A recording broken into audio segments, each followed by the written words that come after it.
لیکن یہ کہ امام مہدی کی حکومت قائم کرنے کے لیے کون لوگ آئیں گے؟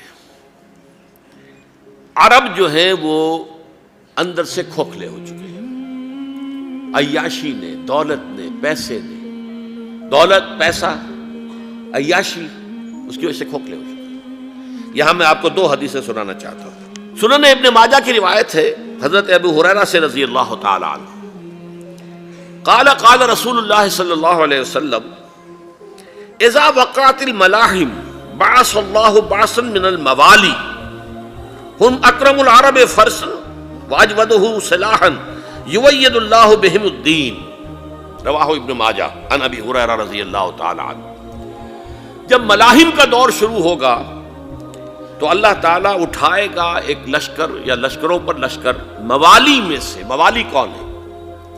عربوں نے جب فتح کیا تھا اس پورے علاقے کو خلافت راشدہ کے دوران، اور پھر وہ لوگ جو ہے، ایک رائے تو یہ تھی کہ انہیں غلام بنایا جائے سارے آبادیوں کو، لیکن یہ کہ حضرت عمر کا اجتہاد تھا، اس کے مطابق جو غلام نہیں بنایا گیا تو وہ موالی کی حیثیت رکھتے ہیں۔ عربوں میں دم نہیں ہے، موالی میں سے لشکر اٹھیں گے کہ جو در حقیقت حضرت مہدی کی حکومت کو قائم کریں گے۔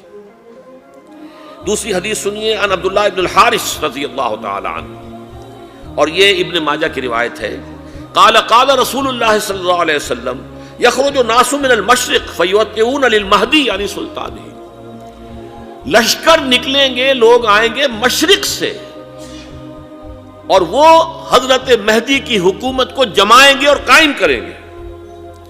اب ذرا نوٹ کیجئے کہ جزیرہ نماء عرب کے مشرق میں کون سے ملک ہیں؟ تین: ایران، افغانستان، پاکستان۔ یہ تین سالڈ مسلم ممالک، مسلم آبادی اکثریت۔ ویسے تو یہ کہ آگے ہندوستان میں 20 کروڑ مسلمان ہیں، لیکن وہ 20 کروڑ جو ہے وہ تو 80 کروڑ کے اندر تحلیل ہو جاتے ہیں غیر مسلموں میں، لیکن یہاں جو معاملہ ہے یہ غالب اکثریت کا۔ ان میں سے ایران کا معاملہ جہاں تک ہے، نمبر 1 یہ کہ وہ شیعہ عقائد کے حصار میں بند ہے، اس سے ادھر ادھر ہونا اس کے لیے ممکن نہیں۔ حدیث میں یہ بھی آتا کہ اصفہان سے 70,000 یہودی دجال کا ساتھ دیں گے۔ لیکن بہرحال خراسان ایک صوبہ ہے افغانستان کا اس وقت بھی، شمال مشرقی کونے میں، مجھے امید ہے وہاں سے خیر کی، کیونکہ خراسان کا لفظ وہاں پہ شامل ہے، اور حضور کی حدیث میں بعد میں آپ کو سناؤں گا کہ خراسان سے فوجیں چلیں گی جو یروشلم کو دوبارہ حاصل کریں گی، فتح کریں گی۔ جیسے پہلے یروشلم کھویا عربوں نے تھا، دوبارہ حاصل کیا تھا کرد نے، کرد خون صلاح الدین ایوبی رحمۃ اللہ علیہ، ایسے اب پھر عربوں نے کھویا ہے، لیکن لینے والے خراسان سے لشکر آئیں گے۔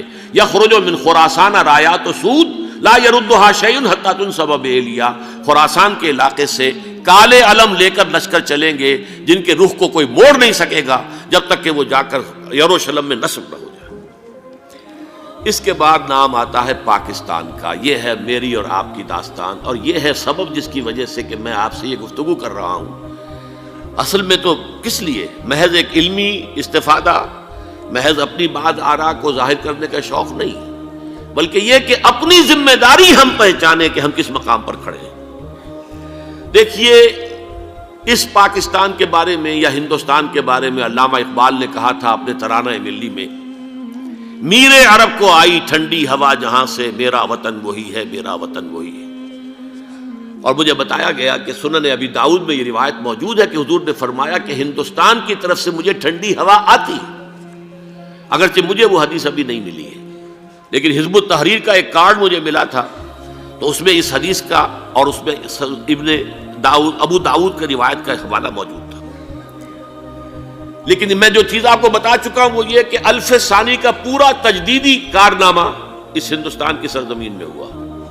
مجدد الف ثانی شیخ احمد سرندی، شاہ ولی اللہ دہلوی، سید احمد بریلوی، وہ تو ہمارے پاکستان میں آ کر جو ہے ان کا خون جذب ہوا ارض پاکستان میں۔ پھر شیخ الہند مولانا محمود حسن۔ تحریک خلافت چلی تو صرف ہندوستان میں چلی اور کہیں نہیں چلی۔ آزادی کی تحریک چلی پوری دنیا میں، وہ نیشنلزم کی بنیاد پر چلی، ملے نیشنلزم، عرب نیشنلزم، ٹرک نیشنلزم۔ ہمارے ہاں چلی تو اسلام کے نام پر، پاکستان کا مطلب کیا؟ لا الہ الا اللہ۔ پھر پاکستان قائم ہوا معجزے کے طور پر، بلکہ نازل ہوا ہے لیلۃ القدر میں، انا انزلناہ فی لیلۃ القدر، جیسے قرآن نازل ہوا لیلۃ القدر میں، یہ پاکستان بھی نازل ہوا لیلۃ القدر میں۔ اس کا برقرار رہنا ابھی تک معجزہ ہے۔ ہندو یہ سمجھتا تھا، کانگریس سمجھتی تھی کہ جھٹپٹ ختم ہو جائے گا۔ پھر یہ کہ اس کا قرارداد مقاصد کا پاس ہو جانا، مزید بھی اور اضافی دفعات دستور میں آ جانا، اب کمرشل انٹرسٹ کو ربا قرار دے کر حرام قرار دینا، یہ سارے لینڈ مارکس ہیں کہ جو اشارہ کر رہے ہیں کسی چیز کی طرف، معاملہ کدھر جا رہا ہے۔ پھر یہ کہ یہ جو 14ویں صدی کے مجدد تھے شیخ الہند، اس کے بعد سے کچھ ایسی شخصیتیں عظیم پیدا ہوئی ہیں ہند میں، جن کو میں سمجھتا ہوں کہ 14ویں صدی کے مجدد اور 15ویں صدی کے مجدد کے درمیان، یہ 15ویں صدی کے مجدد کی راہ کو سیدھا کرنے والے، جیسے کہ حضرت یحییٰ نے کہا تھا میں تو آنے والے کا راستہ سیدھا کر رہا ہوں حضرت عیسیٰ کے لیے، ایسے ہی 15ویں صدی کے لیے امام مہدی کے لیے راستہ صاف کرنے والے سب سے پہلے علامہ اقبال، جنہوں نے اسلام کا تصور دین کی حیثیت سے دوبارہ زندہ کیا ہے، ورنہ اسلام ایک مذہب کی شکل اختیار کر چکا تھا۔ پھر مولانا مودودی، مولانا ابوالکلام آزاد حکومت الہیہ کے نعرے کے ساتھ میدان میں آئے۔ یہ اقبال نے جو تصور پیش کیا تھا اس پر عملی جد و جہد کے لیے حزب اللہ قائم ہوئی۔ نوٹ کر لیجئے 11 برس کا فرق ہے عمر کا علامہ اقبال کے اور ابوالکلام کے، اور 1913 میں جب حزب اللہ قائم کی ہے اس وقت علامہ اقبال کی ملی شاعری اپنے عروج کو پہنچ چکی تھی۔ پھر یہ کہ علامہ اقبال کے بعد تعمیل جو ہے اس کام کی وہ ابوالکلام نے کی، لیکن روایتی علماء کی شدید مخالفت کی وجہ سے وہ بددل ہو کر چھوڑ گئے، کانگریس میں شامل ہو گئے، بساط جو ہے حزب اللہ کی انہوں نے لپیٹ دی۔ پھر مولانا مودودی آئے، انہوں نے وہ ڈور جو ہے اس کا سرا تھاما، جماعت اسلامی قائم کی حکومت الہیہ ہی کے قیام کے لیے۔ اگرچہ میرے نزدیک یہ کہ وہ انتخابی اور ایک قومی سیاست کی ایک جماعت بن کر پاکستان میں جو ہے دلدل میں پھنس گئی ہے، اب ہم اس کی کوشش کر رہے ہیں، تنظیم اسلامی اور یہ تحریک خلافت جس کے تحت یہ جلسہ ہو رہا ہے، یہ ساری چیزیں وہ ہیں کہ آپ کو سوائے پاکستان کے اور کہیں نہیں ملیں گی پوری دنیا میں۔ معلوم ہوتا ہے کہ پاکستان کو بہت بڑا رول پلے کرنا ہے اس میں، اور اس کے ساتھ اب جمع کر لیجئے افغانستان کی عمارت افغانستان، اسلامی عمارت افغانستان قائم ہو چکی ہے۔ یہ پچھلے 20 سالوں میں جو کچھ وہاں ہوتا رہا ہے اس سے پہلے تصور نہیں ہو سکتا تھا۔ علامہ اقبال کے فرزند بھی دیکھ کر آئے ہیں، تو اگرچہ وہ خود میں سمجھتا ہوں کہ خاصے انہیں آپ لبرل کہیں، آزاد خیال کہیں، لیکن اس درجے متاثر ہو کر آئے تھے کہ انہوں نے یہ کہا افغانستان میں جو میں نے حالات دیکھے ہیں کہ اگر 2-4 اور مسلمان ملکوں کے اندر یہ نظام قائم ہو جائے تو پوری دنیا مسلمان ہو جائے گی۔ یہ سب کچھ کیسے ہو رہا ہے؟ یہ آنے والے دور کی جھلکیاں ہیں۔ Coming events are casting their shadows before. یہ سب بتا رہے ہیں کہ پاکستان افغانستان کو مل کر اس میں کوئی عظیم رول پلے کرنا ہے۔ اور اس کے ضمن میں اب میں علامہ اقبال کے بارے میں آخری بات کہہ رہا ہوں۔ علامہ اقبال کے بارے میں عام یہ خیال ہے، انہوں نے اپنے خطبات میں مہدی کا اور نزول مسیح کا، حالانکہ میں کل پڑھ رہا تھا مولانا سعید احمد اکبر آبادی رحمۃ اللہ علیہ کا ایک مقالہ ان کا کہ علامہ اقبال نے ابن خلدون کے بارے میں یہ کہا ہے کہ مہدی کا اور نزول عیسیٰ کا دونوں کا انہوں نے انکار کیا ہے، حالانکہ ابن خلدون نے نزول عیسیٰ کا انکار نہیں کیا، صرف مہدی کا انکار کیا ہے۔ بہرحال علامہ اقبال نے خطبات میں انکار کیا ہے، لیکن یہ کہ اپنی شاعری کے اندر میں چیلنج کرتا ہوں کسی بڑے سے بڑے اقبال شناس کو، ان کا یہ شعر ذرا سنیے: خضر وقت از خلوت دشت حجاز آید بروں، کارواں زی وادی دور و دراز آید بروں۔ خضر وقت، امام وقت، رہنمائے وقت، قائد وقت، خلوت دشت حجاز، حجاز کی صحرا کی کسی خلوت گزینی سے نکل کر باہر آئیں گے۔ میں حیران ہوتا ہوں علامہ کے اس فکر پر اور اس مصرے پر۔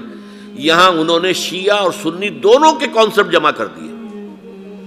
شیعہ کا کانسیپٹ یہ چھپے ہوئے کسی غار میں وہاں سے برآمد ہوں گے، اور ہمارا کانسیپٹ میں ام سلمہ رضی اللہ تعالیٰ عنہ کی حدیث سنا چکا، چھپے ہوئے ہوں گے وہ وہاں پر، مدینے سے نکل کر آ کر مکے میں چھپ جائیں گے۔ اس خانہ جنگی کی حالت میں لوگ ان کی طرف دیکھ رہے ہوں گے، سوچتے ہوں گے انہیں میدان میں آنا چاہیے، کوئی پارٹ پلے کرنا چاہیے، امت کی کوئی رہنمائی کرنی چاہیے، لیکن وہ چھپیں گے، وہ کارے ہوں گے، وہ اس ذمہ داری کو قبول نہیں کرنا چاہیں گے، جا کے چھپ جائیں گے مکے میں، وہاں سے مکے والے انہیں نکالیں گے، اور وہ کارے ہوں گے، انہیں بالکل یہ پسند نہیں ہوگا کہ یہ ذمہ داری اٹھائیں۔ تو خضر وقت از خلوت دشت حجاز آیت بروں، کارواں زی وادی دور و دراز آیت بروں۔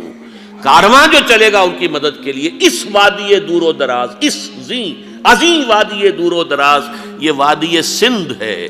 وادی سندھ جو ہے ہم سمجھتے ہیں کہ صرف یہ پاکستان اور پنجاب جو ہے یہ اس میں شامل ہے، سندھ اور پنجاب نہیں، افغانستان کا پورا مشرقی علاقہ اس میں شامل ہے۔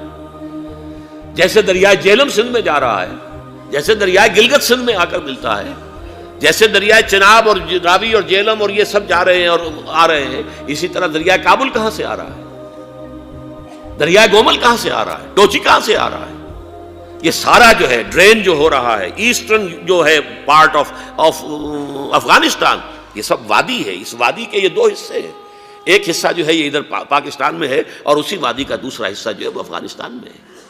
کارواں زی وادی دور و دراز آیت بروں، کارواں چلے گا یہاں سے، یخرج ناس من المشرق یؤتون للمہدی یعنی سلطان ہی، مشرق سے فوجیں چلیں گی کہ جو مہدی کی حکومت قائم کریں گی، اور یخرج من خراسان رایات و سود، اور خراسان سے سیاہ پرچم چلیں گے کہ جن کا رخ کوئی موڑ نہیں سکے گا، حتیٰ تنصب بیلیا، یہاں تک کہ وہ جا کر یروشلم کے اندر نصب ہو جائیں گے۔